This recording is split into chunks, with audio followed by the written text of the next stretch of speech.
Hi, I'm Greg Banish from Calibrated Success.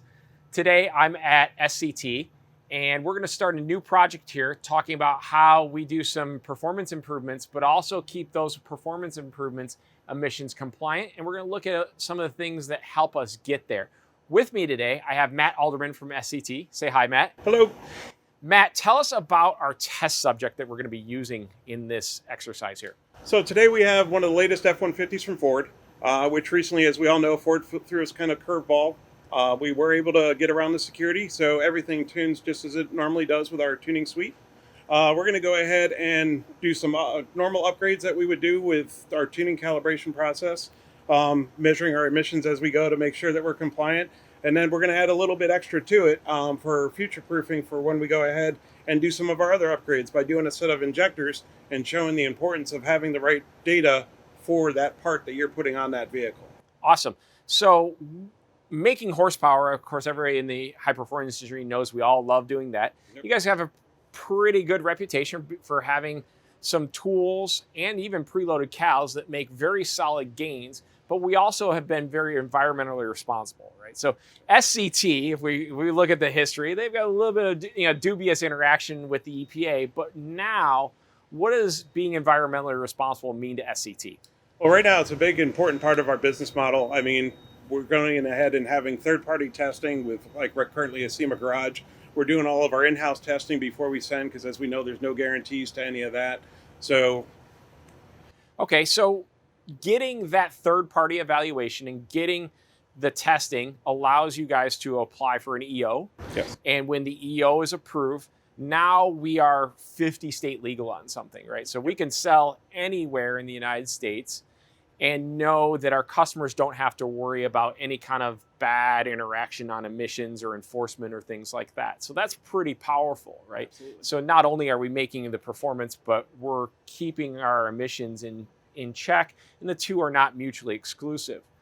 Now, to do that, we've got a series of tools at our disposal, and you guys make a significant time investment before you release every one of these, right? Absolutely. We spend, on average, several months between the dyno and the street verifying, confirming, testing under various conditions. Awesome. So it's not an overnight process for you, right? Not by any means. Yeah, and I come from the OEM world, so for me it's been years before something gets released. The cool part is you guys get to start with an OEM cal. Yep. And all you have to do is fix what we broke, right? So if we put new injectors in, we have to put in some new data that obviously represents them. Absolutely. And I think we're going to be talking about that here, right? Because we did that on the truck. So you sent me a set of injectors. I did, from Deechworks. Yep. And so we tested those at the Calibrated Success Test Center using the fuel injector test bench. Now that test bench, yes, I do those testing for other injector resellers and other tuners, but I mean, you guys could put a bench in here if you wanted. Sure. High performance shops can get them. So let's go back to the Calibrated Success Test Center and let's look at what that testing process looked like before we go to the next step here, okay? Sounds good. Well, here we are in the shop and we have our fuel injector test bench from Calibrated Success, of course, and we've got a set of fuel injectors that we were shipped for this project. Now, we're not quite sure exactly how these injectors behave. Sure, somebody might tell me they flow a certain number of pounds per hour or grams per second, but that's only one small piece of the puzzle. And when it comes to doing calibration level work and not guessing, we need a little bit more information. So the cool part about this injector bench is we can take a set of relatively unknown fuel injectors and we can derive the exact complete characterization for that fuel injector in the exact format that we're going to need to use in our tuning software later. So before we start, the first thing we're going to do is we got the injectors in, we've got fluid in the bench, is we're just going to run a quick break-in procedure and let them make sure they're ready for testing.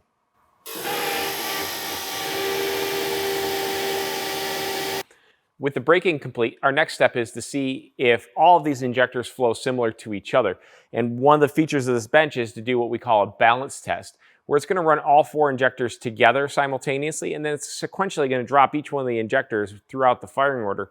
And the computer on the background will take all of that data and process it and show us how each injector flowed compared to the ones in the set. So we just start that test here. And you see, it's going to take about 10 seconds of running all the injectors together to get a good stable number out of them. And we know what they're doing here. And then you're going to see it's going to drop this first injector. and it'll do that for a little while.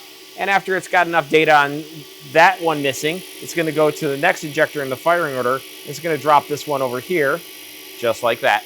It's going to do that all the way through the process. We do this at a couple different pulse widths, and that gets us enough data to be confident on our flow matching.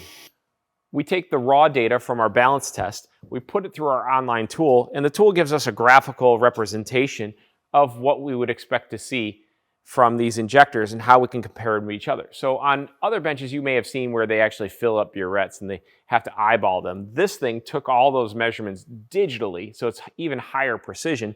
And we can see that the average flow versus each of these green virtual burettes representing each injector. Even better is our software gives us a percentage difference between each injector. And we do that at a very short pulse width, and we do it at a longer pulse width here. So this one represents what you might see cruising around town, and this is kind of our wide open throttle separation between these injectors. You can see in both cases, these 4 injectors all match each other really close, so it's time to proceed with the flow measurement test. Now that we know all of our injectors are actually really close to each other, we know that we have a match set. Now it's time to go get the really good data, the actual characterization. So that characterization routine used to take us about 8 hours to sit there and pulse the injectors and fill burettes and eyeball every single measurement and try and make it right and go into this giant spreadsheet. We've automated it all on this machine. So now the machine just collects the data on the fly. The whole test takes about 400 seconds. And all we have to do to kick it off is push this button right here for injector flow. And you see it's going to prime it, and it's going to start out by doing a complete sweep at 14 volts here. And then after it's done with this sweep, it's going to do sweeps at additional voltages, and it's going to get the complete workup of the injector at a series of different voltages being applied to the injector. And that's part of what helps us build those offset tables. And after that, it's going to take another string of data at a whole bunch of steady state but very small pulse widths to get all that non-linearity for the injector. So when we're building a Ford model, that's what helps us build the Ford offset, that low slope, and find the break point. When we bring all of that together, we'll end up with our data sheet that we can plug back into the software. After we run our complete characterization test, we save all that data, we put it through our online processing tool, and the output of the tool is really cool at this point. Now we get something that looks exactly like a Ford Racing fuel injector calibration summary report. We generate the exact same thing that Ford would generate for their own fuel injectors. The difference is this data is tailored to this exact set of injectors. So a lot of you might be saying, well, why do I need this? I've already got data from my injector supplier. Your injector supplier might give you data that matches that part number based on a sample of injectors from that part number. But what we find is that in practice, different sets of injectors, even though they're matched really well to each other within the set, might be all together 4% high or 4% low from that average number. And so knowing that your injectors might be 4% off and knowing the exact flow rate and the exact offset and the exact nonlinearity, which is shown in this Ford data by that low slope and the break point, getting all that tailored to this exact set of injectors means that your car is going to drive that much nicer on the first try when you just paste this data into your tuning software. It saves you a ton of time when you're tuning. Here we are in the Dyno Cell. Now the first thing you'll see is that this Dyno Cell is its own room. It's built inside of the rest of the building.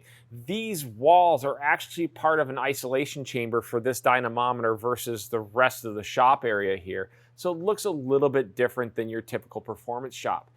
What I'm going to do is I'm going to take you on a little bit of walkthrough in this cell to show you what a proper emissions development cell looks like in the aftermarket. Even though it's not quite the same as what we use at the OE, this is pretty darn good. So let's look at some of the details that set this place apart. Inside the Dyno Cell, we're going to see some differences here. So those of you who have followed along before with some of our training that we've put out before, remember that I'm a fan of having lots and lots of ventilation in your Dyno Cell. It does a couple things for us. Number one, it means that we're not getting those bad tailpipe gases sucked right back into the air filter. And number two, us human beings, we don't want to be the canary in the coal mine. We do not want to breathe the CO or all the other gases that are coming out the tailpipe. So to keep us healthy, we want to flush this room a whole lot. Now, some of the other facilities we were at, we saw extraction systems that were roughly this big. Here, this is actually the inlet. So we have dedicated fresh air inlets to the cell with an equally large extraction system on the back end of the Dyno Cell that you can't see here, but it more than matches what we've got going on here. So we have the ability to flush this room with fresh air repeatedly and very quickly. The other thing that we have is this big guy here. This fan is far more capable than what we might see in a normal performance dyno shop. In fact, when we're doing baseline tuning, we can get away with a couple of those carpet dryer squirrel cage fans, just kind of blowing on the radiator, intercooler, whatever. And that's enough to keep it cool enough to do our work. But when we're simulating the emissions test, we want to operate under conditions as close to what the test will be as possible. And for some of the tests, when we go to higher speeds on the SCO3 and the US06 test, there's the option to run what they call a road load fan speed. And so this fan, the output of the fan in mile an hour, is actually controlled by the dynamometer, and it's matched to the rear wheel speed. So as the vehicle goes faster, the fan blows harder. And that's what the vehicle would theoretically see out on the road anyway.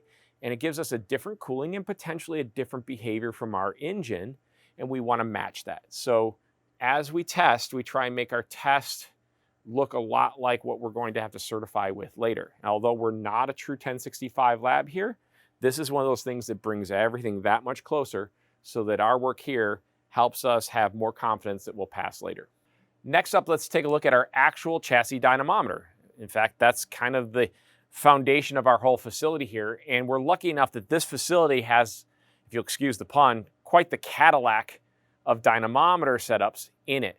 First thing we're going to notice is it's not just a two-wheel drive dyno. We've got additional rollers, so we have the option to make this dynamometer four-wheel drive or all-wheel drive. So they are linked front to rear wheel speed.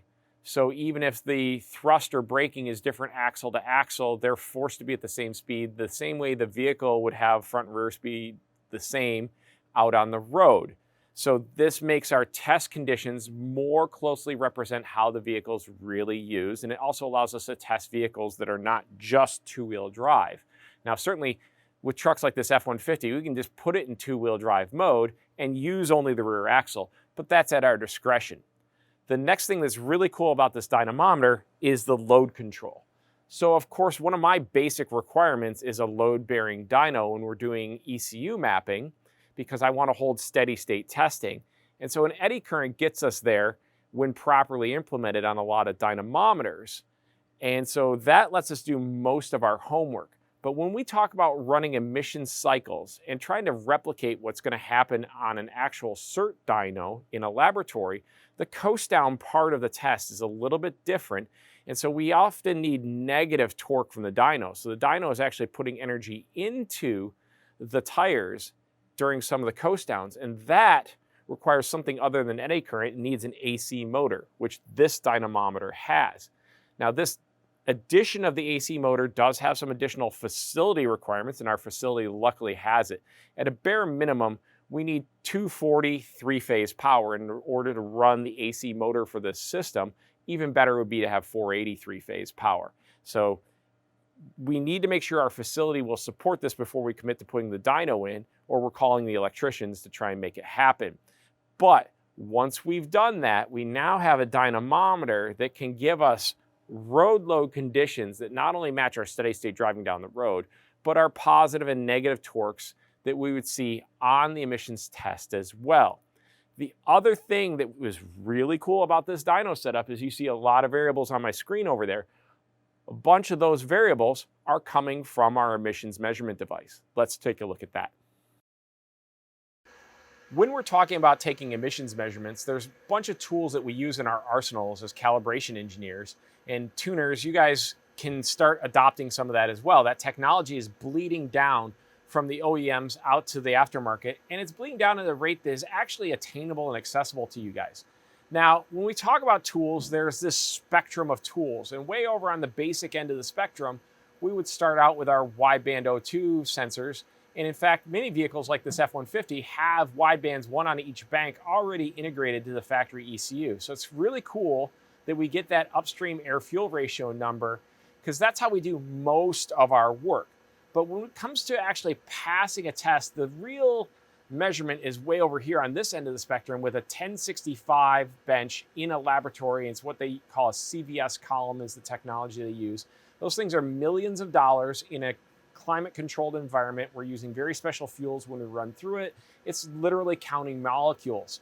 Now, that's out of reach. That's a little crazy. But in the middle ground, in between them, we have access to things like 5-gas analyzers and this thing here in front of me, which is the VMAS system from Sensors Inc. So many of you have seen the 5-gas analyzer, and we know we can get one of those for about $8,000, give or take, nowadays. And it does give us CO and CO2 and oxides of nitrogen along with our air-fuel ratio. Pretty cool. And for $8,000, it's kind of a bargain. One of the problems we run into when we're using a 5-gas is there's this very slow measurement time and a delay between what came into the thing and when we report a measurement. And time aligning that measurement to what we're actually doing in the vehicle makes all the difference, because I want to know if it happened while I was accelerating up in speed or after I let off and I'm now coasting at that speed. Those are two very different locations in the calibration and in the tuning maps for me to make an adjustment.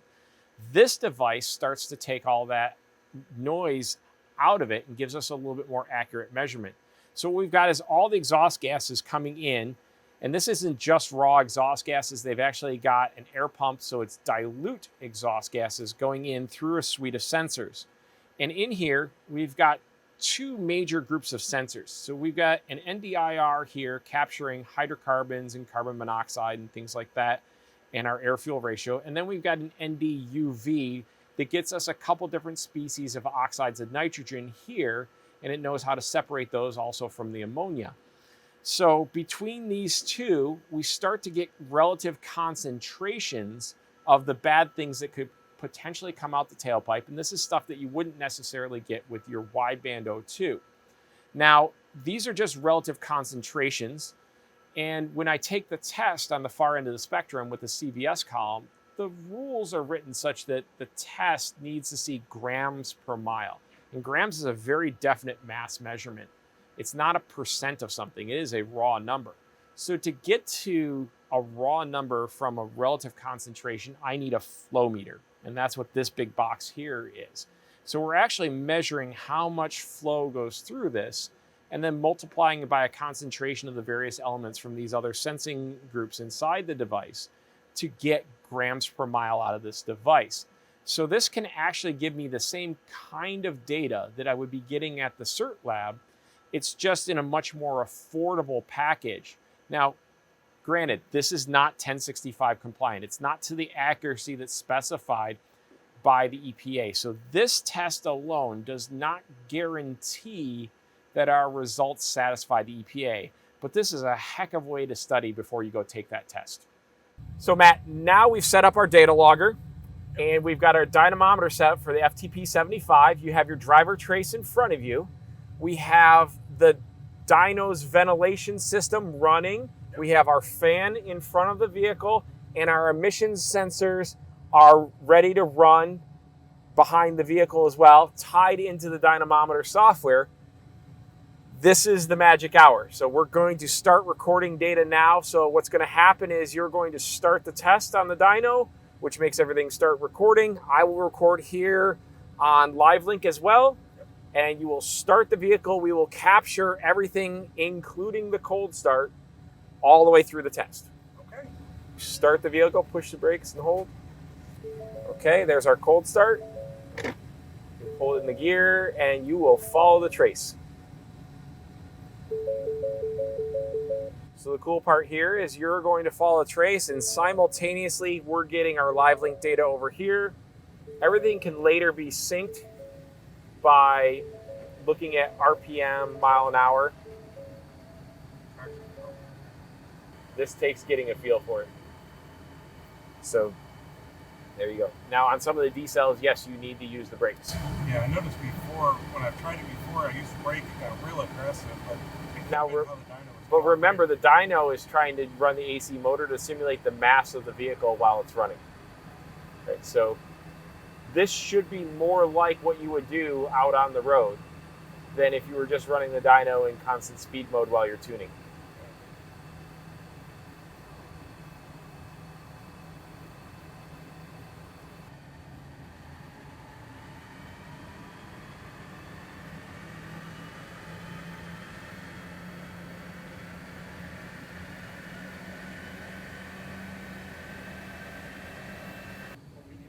bring it down to 0. There you go at stop. Let the test expire. Now you can go to park. So the dyno should stop recording.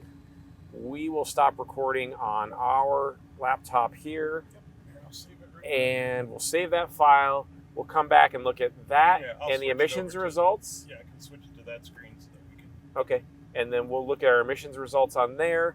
We'll keep this as our reference, and then we're ready to change parts and do our normal tuning. And after doing our normal tuning, we'll come back and repeat this once we think we're ready. Cool. Okay, we just finished running our actual FTP75 with our baseline configuration in the vehicle on the load-bearing dyno. So the vehicle went through the same kind of process that it normally would in a certification lab, and we can start to see what happened. So over here on my left, I have my live link recording from the onboard data of the vehicle, and we can see this yellow trace is vehicle speed over time, which matches the FTP trace that we're trying to drive. And over here on the right, we have the Mustang dyno software. In the black trace here is my vehicle speed. You notice the black trace here and the yellow trace here both match. So we really did record the same data set in 2 places. And then on top of this over here, I'm able to add in these other channels. So in green, I have the instantaneous emissions measurements from our bench. So at any given moment, how much stuff is coming out of the tailpipe of the certain pollutants we care about.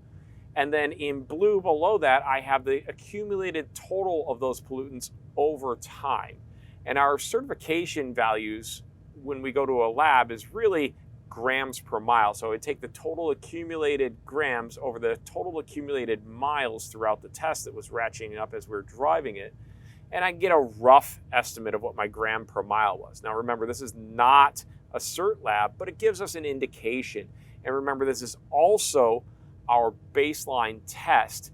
So later on, after we've modified the vehicle, if we can make it look like this test, and so our accumulated totals don't ratchet up any higher than they did on this baseline test, we were probably in good shape.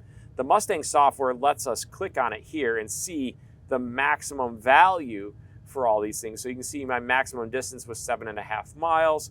And my maximum total for these different emissions things is listed here. I could take this number divided by the 7.5 and get grams per mile. Now, I also have a spike right here. So one of my pollutants spiked right here, and you can see that my accumulated had a blip right there.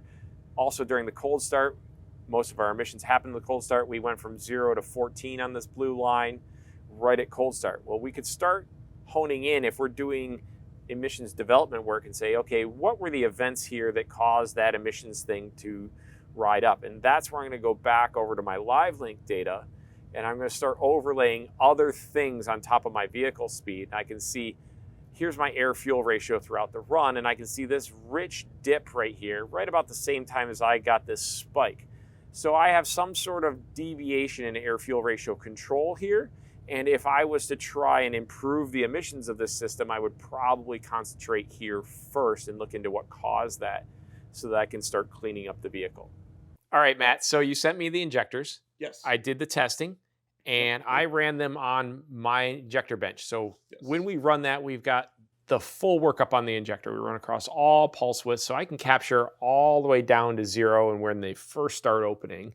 And I paint that entire curve of its behavior, and then I see how changing the voltage changes that behavior. The result of all that is an output file that I emailed to you. Yes. So what you got was what we both have on our screen here. Yes. So this looks an awful lot like a Ford Racing fuel injector calibration summary report. Yep. Right. That's on purpose because I used the OEM, who's Ford in this case, their format for delivering data to give you the data.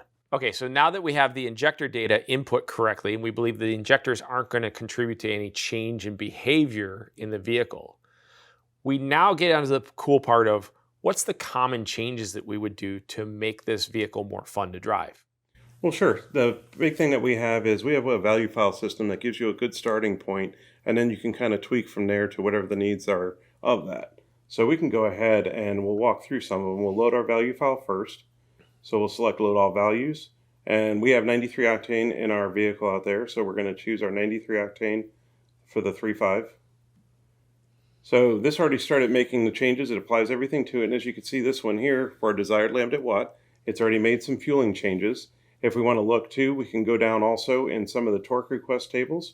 We can see that we modified those already, to give everybody a good starting point. And then we can look at some of the boost areas and all too. So we can look at some of our boost limits, and we have like our max compressor outlet limit. So we've went ahead and made a lot of the changes for you guys, but still keep them in safe realms without moving them too far out of the way. Cool. So with these changes, now we would expect to see a difference in top end power. Absolutely. And hopefully no real change in the drivability region. Correct. It should still operate similar to stock with some enhancements, and then definitely the gains of the performance. Okay, and through the magic of your tools and communications, we're able to put this file into the vehicle. Yep.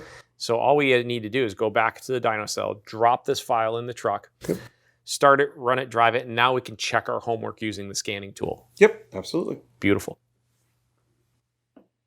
After changing some hardware on our vehicle, we of course needed to make some calibration changes to the ECU to account for the physical changes in hardware. After all, the whole point of calibrating an ECU is to make it match the physical behavior of our engine and vehicle together. So Matt was able to go through and do that using the SCT Advantage software, using the data we recorded in LiveLink.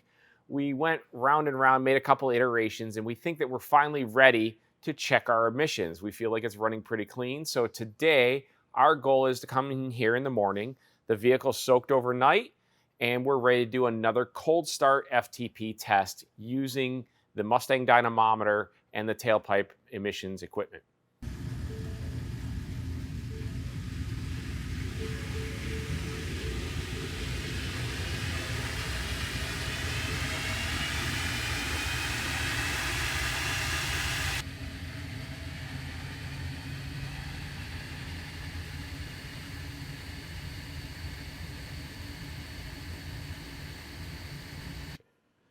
Now, with the configuration updated to show both files on the same graph, we can see that our speed traces were pretty consistent, test 1 to test 2. So we drove the same trace, we worked the vehicle the same way we worked it in both cases.